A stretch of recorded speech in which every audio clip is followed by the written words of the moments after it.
I like to try to make something that's like brand new to me too, where I'm like, oh, is this even art?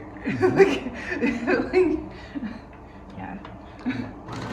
But I've been making a lot of these like creatures, and now maybe I'm thinking more of like a landscape and like almost like getting dissolved into the landscape.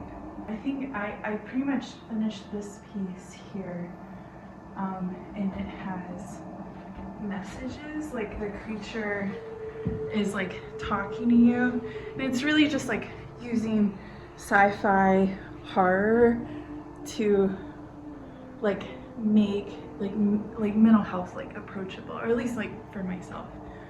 So it's kind of like if my anxiety and depression was talking to me and it felt big and scary, just making it approachable, and like literally using textiles to make maybe like a comforting like feeling.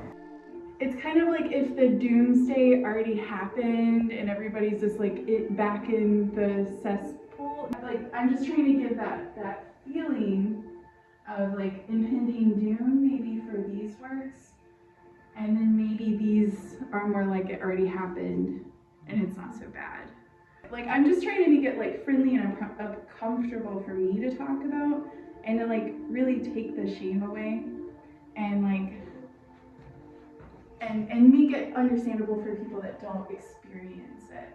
But yeah, and I use textiles. I mean, they're not only light and affordable, and it's really how I'm sustainable as an artist, because I can fold them up, I can ship them really easily, and store them easily. But also, I think textiles are the most friendliest. It's like a security blanket.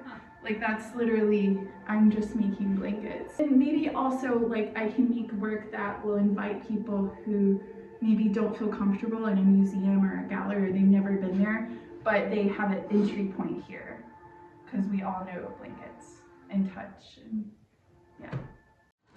I have a darning foot here, and then you lower the feet guards, and then that lets you free motion quilt. And then I'll just quilt it to death. I've almost finished all those pieces hanging, which is crazy. And I think it's because there's no Wi-Fi here. Just totally experimenting with no like design, which is kind of great because I don't always get the time to just be all willy-nilly.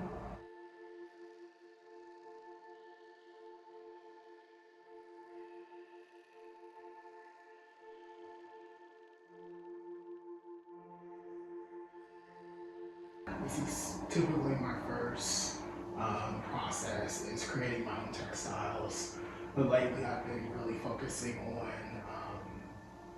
displaying the sketches. I've been very nervous about it, about displaying the sketches, just because it's like my perspective of abstraction. I tried experimenting on a different color paper. Normally I work on like black, white, tan paper. I'm getting great feedback on the red selection. It's vibrant, it helps illuminate the colors. So it's kind of like a bridge from my solo exhibition that I had in Indianapolis roughly, like it was down like a month ago. That was more about my nostalgia of the Black church from the 90s. So I kind of wanted this to kind of be a bridge from that. But I guess right now I'm kind of battling exactly what it's talking about. But I was listening to a lot of music, a lot of hip hop, a lot of jazz, really reflecting on my emotions while I was here. These are just sketches that, well, the series of works are about the rapture. It's religious, the book of Revelations, but I wanted to do something different and really experiment with something that parallels with the rapture, being fearful. Red is a color that's, kind of spoke to me with that. But during this process, it's just me sketching, really experimenting with color schemes and color palettes. Shape and form is basically what I like to experiment with. Textures, and like how they will translate into a variety of fabrics. But also my practice is about my Black identity and where I come from, and this nostalgia of like my childhood. So I kind of mimic like childhood drawings that I have. Like I have like this childhood, non-polished look about my practice, which I really am attracted to. I look at a lot of like child drawings. Like my niece is 3 and she scribbles and stuff, so I try to look at her stuff. And some of these might be Quilt's future projects that I'm working on, but I think working on larger paper, I think I can see these in frames. Just I find this to be very experimentative for me. I was kind of in a block when I came here. I really didn't know what I wanted to do. I had no idea. I didn't really think through it. I intentionally didn't want to think through it. I didn't want to like freak myself out. After the first day, that's when things started to like kind of, colors were starting to speak to me and gestures started to speak to me as well.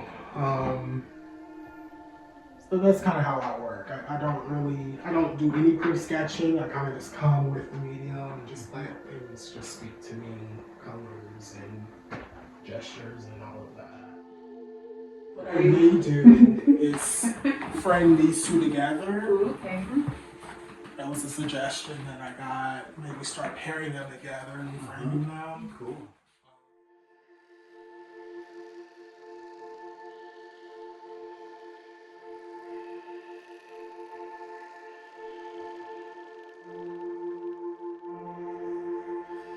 Well, I sort of started this residency with a lot of research. I started the residency before the residency happened because I really wanted to dive into looking at some of the artists that went to Black Mountain College and trying to see how they can influence my own work while I'm here. And one artist that I found that really spoke to me was Jacob Lawrence. And so I looked at a lot of his works and found a lot of relationship thematically with some of them. He painted a lot of paintings of war, and I have been dealing in my own work with January 6th and the aftermath, and just the sort of thinking about America casually being at war with itself. I've thought a lot about January 6th and done previous compositions like of the actual like action of the event and the trauma. This one right here, so I started it here and I was really looking at a sculpture of Anna Huntington, who is an American sculptor from the South, actually, and so I started thinking about her sculptures as like monuments, and this one in particular, it's Fighting Stallions.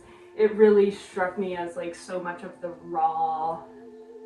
rawness that's eating up America right now. So it's all mocked up on my computer. I have a couple of different things going. So this one right here, it's all sorts of different, like composite of different images from January 6th. I've combined two different sculptures. The writer on top of here is Sybil Ludington, who is sort of an unknown American hero during the Revolutionary War, kind of the female Paul Revere. My work is always about rooted in history, regardless of what medium I'm working in, regardless of what I'm thinking about. I just have such a connection to especially Southern history, American history, but previous works have also been focused on more very personal history,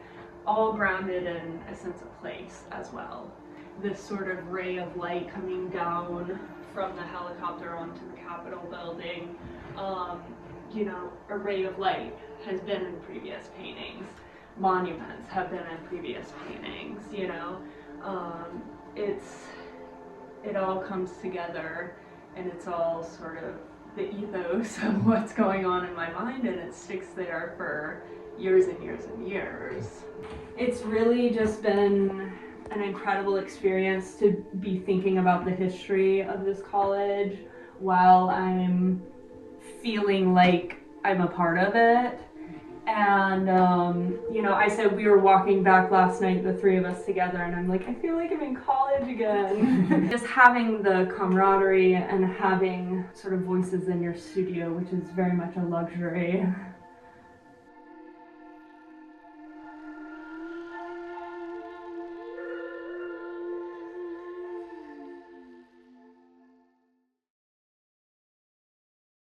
At night, it gets kind of spooky, but I like that.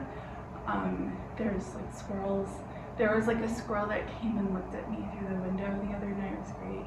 Oh my god, he's like hanging on. Oh my goodness.